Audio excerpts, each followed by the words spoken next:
Okay, for the next few examples, I'm going to be pulling questions out of exercise 9.5. And the first one I'm going to look at is question 2.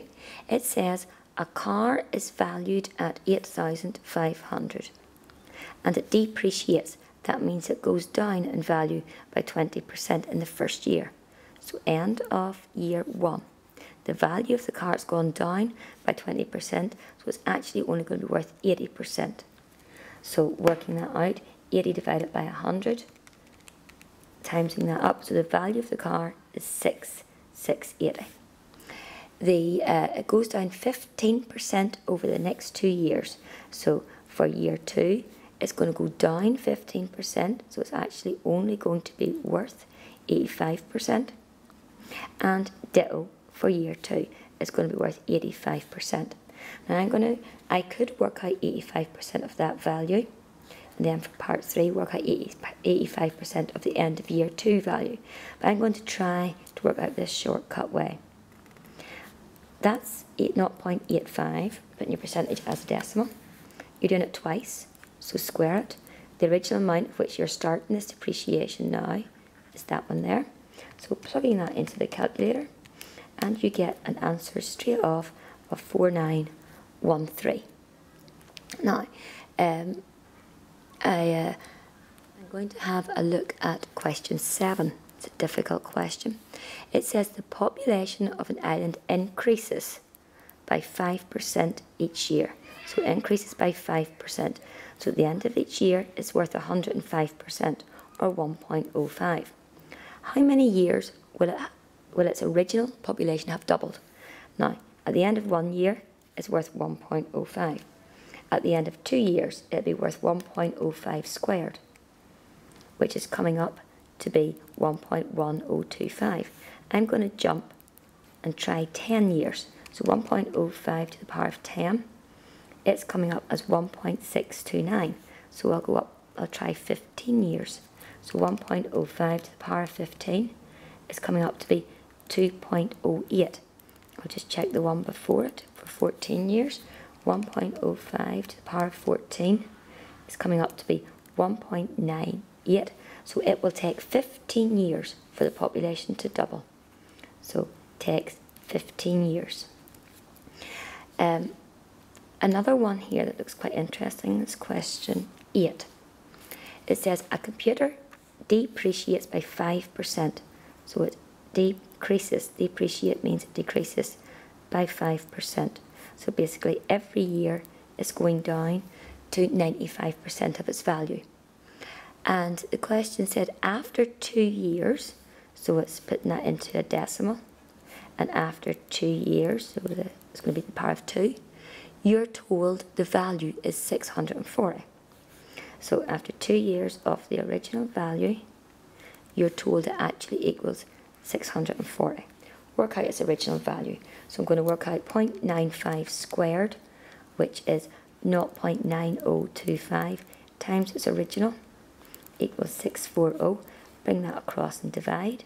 So its original value is 640 divided by the answer to give me an original value of 709.14. And that question wanted it to the nearest £10, so it'll be £710. I'm going to have a look at some finance questions now. I'm going to start off with foreign money. Into foreign money you multiply, and out of foreign money you divide. And the question I'm going to do here is one from exercise 9.5, and it is going to be question 10. And it says, a man can import a car from France for €16,000. The same car is available in the UK for £12,500. What would his percentage savings be at a time when the exchange rate is £1 to €148? Now the first thing I'm going to do is I'm going to change the currency so they match up. I'll change this one into pounds. So I'm going out of the foreign money, so I will divide. So 16,000 divided by 1.48, is plugging that into the calculator, gives me an answer of 10, 8, 10, 81. And the question wants the percentage savings. Now, the savings he would make would be what he would pay for it in the UK over what he paid for it in the continent. So 12500 minus that answer and divide it by 10810.01, giving me percentage savings of 0.156, turning it into percentages times by 100, 15.6%. I'm also going to look at question 9 from that same exercise. So question 9, a girl wants to buy a piano that costs £3,000. The shop offers her a finance option of 10% deposit. So 10% of that, just divide by 10, to give you a £300 deposit, followed by monthly payments of £90 over the next 3 years. So her monthly payments are £90 per month for the next 3 years. So that works out to be 90 times 12 months in a year times 3 years, 3240. So the total she would pay back there would be her deposit plus her monthly payments, giving you a grand total of 3540. The question then continues by saying, alternatively, she can borrow the money from the bank, which gives her 5.2% compound interest for the year. So 5.2% compound interest for the year. So each year that's going to go up. So it's going to be 105.2%, putting it as a decimal, 1.052. To work out the amount she would then owe the bank at the end of the 3 years, you go 1.052 to the power of 3 times what she's initially borrowing, 3,000. So 1.052 to the power of 3 times by 3,000 gives me an answer of 3492.76. And the question says, what's her better option? So therefore her better option is the bank. Okay, that's that one. Now, I would like to have a look, going backwards here, I'd like to have a look at example 32. It's working out a bill. It's on page 87. It says the electricity bill is made up of a standing charge, so it's the standing charge of £16.80 plus a charge of 5.2 pence for the number of units. It's 5.2 pence per unit. It says Mrs. Jones uses 841 units, so it's 5.2 pence times 841 units. Now that's in pence.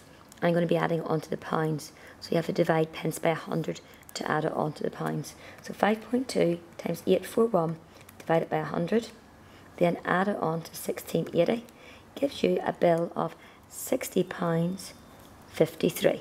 Okay, I'm going to have a look at chapter 10 here. It's about reciprocals. Reciprocals means 1 over. So reciprocal of 5 is 1 over 5. Reciprocal of 8 is 1 over 8. The reciprocal of minus 5 is minus 1 over 5. Now, remember that 1 over a fraction is the same as turning it upside down. So I want to put all that together now. And what I want to do is I want to find the reciprocals of the following. So reciprocals of 5 is 1 over 5. Reciprocals of minus 5 is minus 1 over 5, or 1 over minus 5, it means the same thing. Reciprocal of 7/8 is 8 over 7. The reciprocal of A over B is B over A. The reciprocal of 1.2 is 1 over 1.2. Now that does not make sense. I have written at the top of the page, reciprocal means 1 over, but if you have a fraction, you turn it upside down. So I'm going to turn this into a fraction.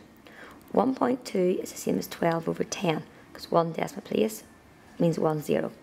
Upside down, 10 over 12. Now you can break that down to 5/6 if you want. I'm going to do one more like that. The reciprocal of minus 1 and 4/5. I'm going to make that look like an improper fraction, or turn it into an improper fraction. So it's minus 5 times 1 is 5, add 4 is 9.